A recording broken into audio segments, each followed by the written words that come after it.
ਸੰਗਤ ਜੀ, ਵਾਹਿਗੁਰੂ ਜੀ ਕਾ ਖਾਲਸਾ, ਵਾਹਿਗੁਰੂ ਜੀ ਕੀ ਫਤਿਹ।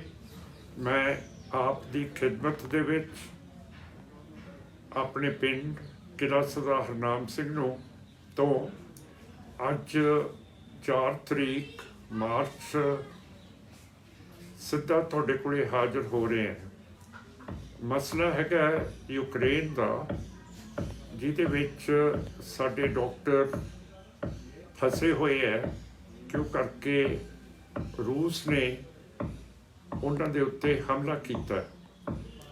ਸਾਡੇ ਜਿਹੜੇ ਵਿਦਿਆਰਥੀ ਡਾਕਟਰ ਹੈ ਉਹਨਾਂ ਨੂੰ ਮੁਸ਼ਕਲਾਂ ਤਾਂ ਆ ਰਹੀਆਂ ਹੈਗੀਆਂ ਕਿਉਂ ਕਰਕੇ ਇੰਡੀਆ ਦੀ ਸਰਕਾਰ ਮੋਦੀ ਸਾਹਿਬ ਨੇ ਰੂਸ ਦਾ ਪੱਖ ਸਿੱਧਾ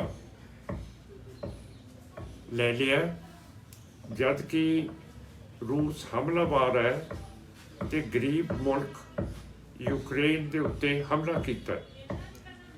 2014 ਦੇ ਵਿੱਚ ਫਿਰ ਰੂਸ ਨੇ ਯੂਕਰੇਨ ਦਾ ਹਲਕਾ ਕ੍ਰੀਮੀਆ ਹੜਪ ਕਰ ਲਿਆ ਸੀਗਾ।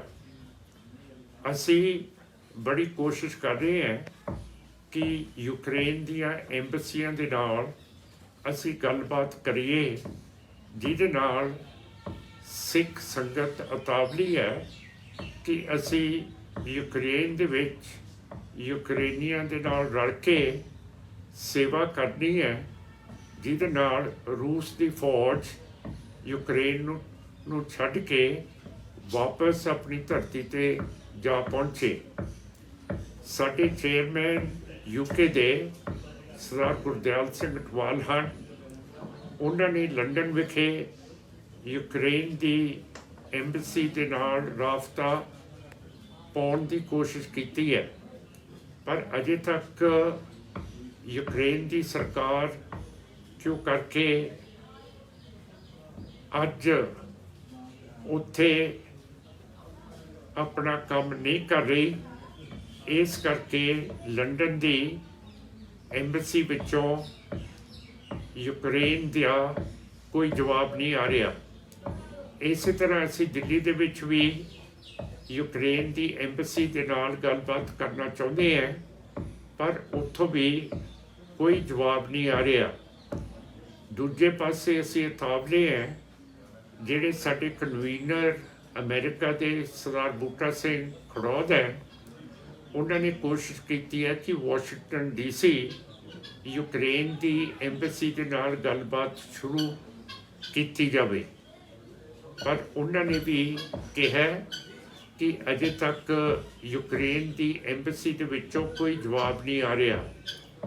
ਪਰ ਜਿਹੜਾ ਸਾਡੀ ਪਾਰਟੀ ਦਾ ਸਟੈਂਡ ਹੈ, ਜਿਹੜਾ ਤੁਸੀਂ ਸਾਡੀ ਫੇਸਬੁੱਕ 'ਤੇ ਦੇਖਿਆ ਹੋਊਗਾ ਲਿਖਤੀ ਤੌਰ 'ਤੇ, ਸਰਦਾਰ ਬੂਟਾ ਸਿੰਘ ਨੇ USA ਦੀ ਸਟੇਟ ਡਿਪਾਰਟਮੈਂਟ ਦੇ ਵਿੱਚ ਸਾਰੇ ਦਸਤਾਵੇਜ਼ ਭੇਜ ਦਿੱਤੇ ਹੈ, ਤੇ ਅਸੀਂ ਉਮੀਦ ਕਰਦੇ ਹਾਂ ਕਿ ਅਮਰੀਕਾ ਦੀ ਸਟੇਟ ਡਿਪਾਰਟਮੈਂਟ ਸਾਡੇ ਨਾਲ ਸਿੱਧਾ ਰਾਬਤਾ ਕਾਇਮ ਕਰਕੇ ਸਾਨੂੰ ਦੱਸੇ ਕਿ ਅਸੀਂ ਯੂਕਰੇਨ ਦੇ ਲਈ ਕੀ ਕਰ ਸਕਦੇ ਹੈਗੇ ਹਾਂ।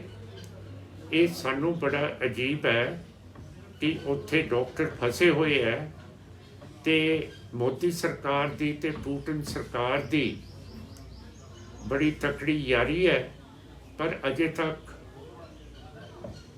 ਮੋਦੀ ਸਾਹਿਬ ਦੇ ਕਹਿਣ ਦੇ ਉੱਤੇ ਰੂਸ ਨੇ ਸੀਜ਼ ਫਾਇਰ ਨਹੀਂ ਕੀਤਾ, ਜਿਹਦੇ ਨਾਲ ਸਾਡੇ ਵਿਦਿਆਰਥੀ ਜਿਹੜੇ ਡਾਕਟਰ ਹੈਗੇ ਆ ਉਹ ਬਾਹਰ ਨਿਕਲ ਸਕਣ।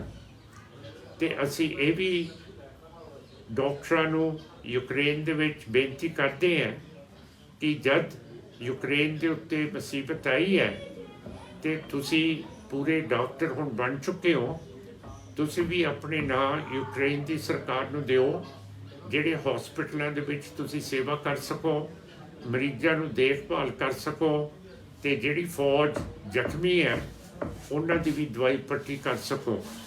ਸੋ ਇੱਥੇ ਵੀ ਬੜੇ ਸਾਨੂੰ ਟੈਲੀਫੋਨ ਆ ਰਹੇ ਹੈ ਕਿ ਅਸੀਂ ਜਾਣ ਨੂੰ ਤਿਆਰ ਹੈਗੇ ਯੂਕਰੇਨ ਦੀ ਇਮਦਾਦ ਦੇ ਵਿੱਚ। ਮੈਂ ਉਹਨਾਂ ਨੂੰ ਵੀ ਅਪੀਲ ਕਰਦਾ ਕਿ ਜਿੱਦਣ ਸਾਨੂੰ ਹਰੀ ਝੰਡੀ ਯੂਕਰੇਨ ਤੋਂ ਆ ਗਈ, ਅਸੀਂ ਰਾਬਤਾ ਪੈਦਾ ਕੀਤਾ ਯੂਕਰੇਨ ਦੀ ਐਮਬਸੀ ਦਿੱਲੀ ਦੇ ਵਿੱਚ, ਲੰਡਨ ਦੇ ਵਿੱਚ, ਵਾਸ਼ਿੰਗਟਨ DC ਦੇ ਵਿੱਚ ਪਰ ਅਜੇ ਤੱਕ ਕੋਈ ਰਾਬਤਾ ਪੈਦਾ ਨਹੀਂ ਹੋ ਰਿਹਾ, ਤਾਂ ਫਿਰ ਆਪਾਂ ਨੇ ਸ਼ਾਂਤ ਰਹਿਣਾ ਹੈ ਔਰ ਗੁਰੂ ਮਹਾਰਾਜ ਕੋਲੇ ਅਰਦਾਸ ਕਰਨੀ ਹੈ ਕਿ ਮਹਾਰਾਜ ਸੱਚੇ ਪਾਤਸ਼ਾਹ ਯੂਕਰੇਨ ਨੂੰ ਬਚਾਓ ਰੂਸ ਦੇ ਇੱਡੇ ਭਿਆਨਕ ਹਮਲੇ ਤੋਂ, ਤੇ ਇੰਡੀਆ ਵੀ ਇਸ ਦਾ ਖੰਡਨ ਕਰੇ, ਜੋ ਕਰਕੇ ਰੂਸ ਦੇ ਪ੍ਰਧਾਨ ਪਿਊਟਨ ਸਾਹਿਬ ਨੇ ਕਿਹਾ ਕਿ ਅਸੀਂ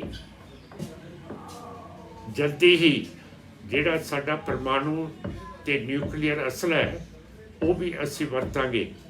ਸਾਡੀ ਪਾਰਟੀ ਹਮੇਸ਼ਾ ਨਿਊਕਲੀਅਰ ਹਮਲੇ ਤੋਂ ਸੁਚੇਤ ਰਹਿੰਦੀ ਹੈ ਤੇ ਅਸੀਂ ਬਿਲਕੁਲ ਖੰਡਨ ਕਰਦੇ ਹਾਂ ਕਿ ਜੇ ਪੁਟਿਨ ਸਾਹਿਬ ਕਹਿ ਰਹੇ ਹੈ ਕਿ ਅਸੀਂ ਆਪਣਾ ਨਿਊਕਲੀਅਰ ਅਸਲਾ ਵੀ ਵਰਤਾਂਗੇ।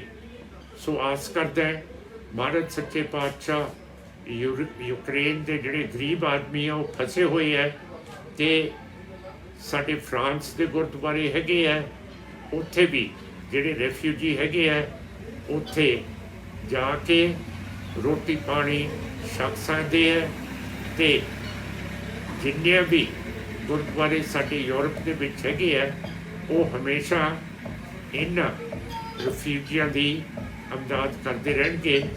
ਆਸ ਕਰਦੇ ਹਾਂ ਅੰਤ ਦੇ ਵਿੱਚ ਮਹਾਰਾਜ ਸੱਚੇ ਪਾਤਸ਼ਾਹ ਸਾਡੀ ਸੋਚ ਨੂੰ ਫਤਿਹ ਕਰਨਗੇ, ਤੇ ਜਿਹੜਾ ਵੀ ਨੁਕਸਾਨ ਯੂਕਰੇਨ ਦਾ ਹੋਇਆ ਉਹ ਰੂਸ ਨੂੰ ਭਰਨਾ ਪਊਗਾ, ਤੇ ਜੋ ਹਕੂਮਤ ਨਰਿੰਦਰ ਮੋਦੀ ਜੀ ਦੀ ਰੂਸ ਦੀ ਇਮਦਾਦ ਕਰਦੀ ਹੈ ਉਸ ਦਾ ਵੀ ਦੁਨੀਆ ਪੱਧਰ ਦੇ ਉੱਤੇ ਖੰਡਨ ਹੋਣਾ ਚਾਹੀਦਾ। ਇਹਨਾਂ ਲਫ਼ਜ਼ਾਂ ਦੇ ਨਾਲ ਆਪ ਤੋਂ ਹੁਕਮ ਮੰਗਦਾ ਹੈ। ਵਾਹਿਗੁਰੂ ਜੀ ਕਾ ਖਾਲਸਾ, ਵਾਹਿਗੁਰੂ ਜੀ ਕੀ ਫਤਿਹ।